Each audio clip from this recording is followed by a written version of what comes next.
Bonjour à tous, j'espère que vous allez bien. Alors aujourd'hui, nouvelle séance de trading sur les actions US.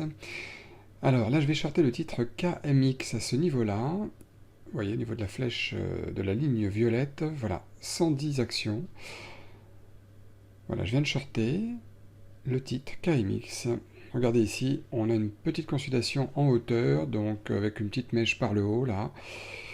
Ça semble être un prix intéressant. Vous allez voir l'erreur, effectivement, l'erreur qu'on peut être amené à faire et de temps en temps à refaire. Même si on a plusieurs années derrière soi, on fait encore des erreurs et on en fera toujours un petit peu quand même. Mais le but c'est d'en faire le moins possible et ça sera justement l'objet de cette vidéo, mais vous allez comprendre pourquoi tranquillement en voyant cette vidéo. Alors vous voyez là, on est quelques minutes plus tard, le titre KMX est en train de franchir ce que j'attendais qu'il franchisse. C'est-à-dire cette consolidation par le haut qu'on a eu là-haut avec une hésitation de bougie verte, bougie rouge et tout ça.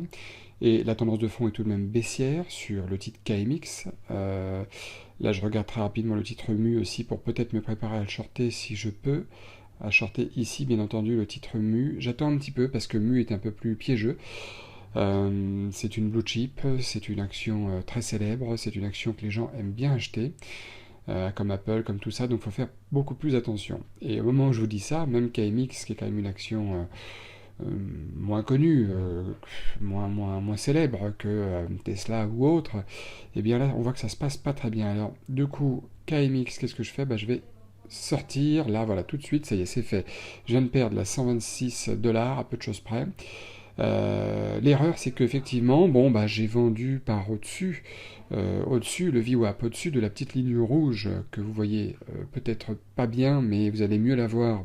Plus la journée va avancer, plus vous allez la voir. Bon, on pourra dire que c'est une erreur. Oui, c'en est une. D'habitude, il vaut mieux shorter sur le VWAP. Je vous donnerai des exemples en fin de vidéo. Et là, vous voyez, je reshort une nouvelle fois, alors que le marché KMX, l'action KMX est encore une fois au-dessus du VWAP, malgré qu'elle ait un superbe double pullback là par le haut, ce qui me donne envie, voilà, c'est plus une envie qu'une raison de vendre KMX. Ceci dit, c'est la deuxième fois que je retente le coup sur KMX, je reshort d'un peu plus haut, j'ai aussi des raisons de shorter, c'est que à droite vous voyez les indices qui sont très baissiers. Là, aujourd'hui, donc l'action est baissière, elle a un beau gap d'environ 9-10%. Voilà, la tendance de fond est baissière sur KMX, les indices sont baissiers sur KMX, mais le titre évolue au-dessus de la ligne rouge qu'on voit mieux maintenant, le VWAP.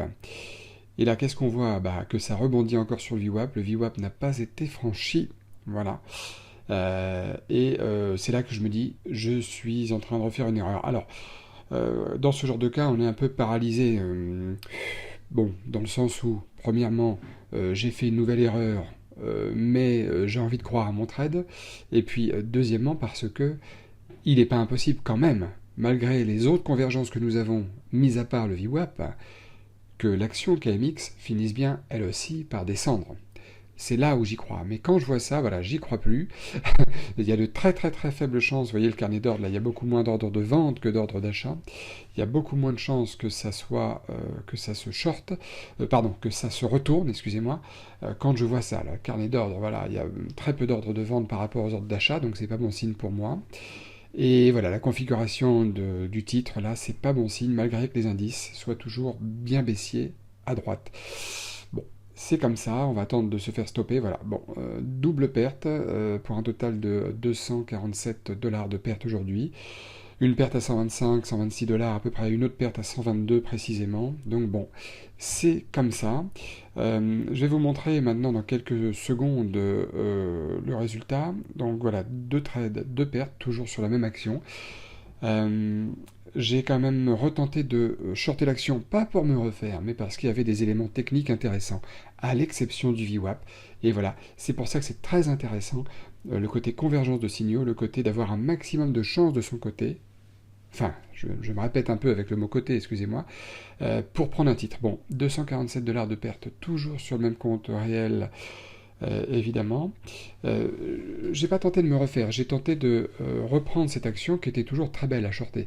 Mais le VWAP en a décidé autrement, voilà, alors que beaucoup de convergence était là.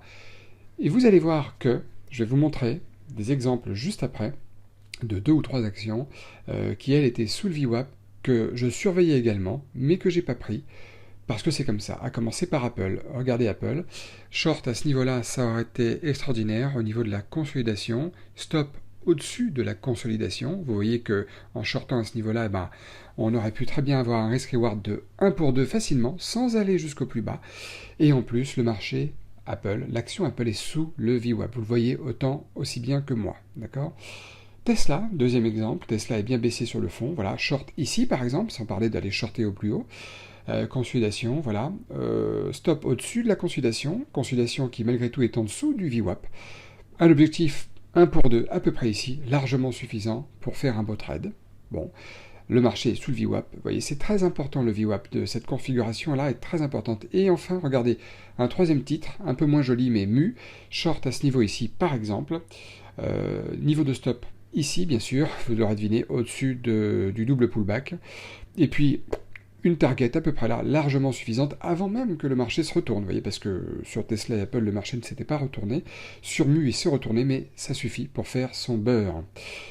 Là, on est sur KMX, graphique jour, donc vous voyez aussi bien que moi que la tendance de fond est très baissière. On est ici, voilà, une bougie journalière, on est là. Gros volume, vous voyez, il est 17h15 et on est déjà à 5,9 millions pour 2,4 millions habituellement, donc gros volume. Tout était réuni aujourd'hui, la tendance baissière, les volumes, le point d'entrée, le timing pour KMX, à l'exception du VWAP. Même les indices étaient avec nous. Mais bon, malheureusement, c'est une erreur bête. J'aurais dû me dire non, tout est beau sauf ça, ne le prends pas, mais bon, parfois on refait ces erreurs qu'on a déjà fait par le passé, donc ça me mettra une piqûre de rappel encore une fois. Tant pis. La prochaine fois, je pourrais aussi ne pas le shorter et pourtant regretter de ne pas l'avoir shorté malgré que le titre soit au-dessus du VWAP. C'est pas grave. Donc voilà, je tenais à vous montrer cette vidéo parce qu'il se trouve que je l'avais enregistrée ce jour-là. Donc bon, c'est ça qui est le plus important, c'est que ça puisse aussi à vous servir. Bon, n'oubliez pas de liker, même si j'ai perdu aujourd'hui, et puis surtout n'oubliez pas de vous abonner à la chaîne. Et puis en tout cas, je vous dis à très bientôt pour de nouvelles vidéos. Bonne fête à tous!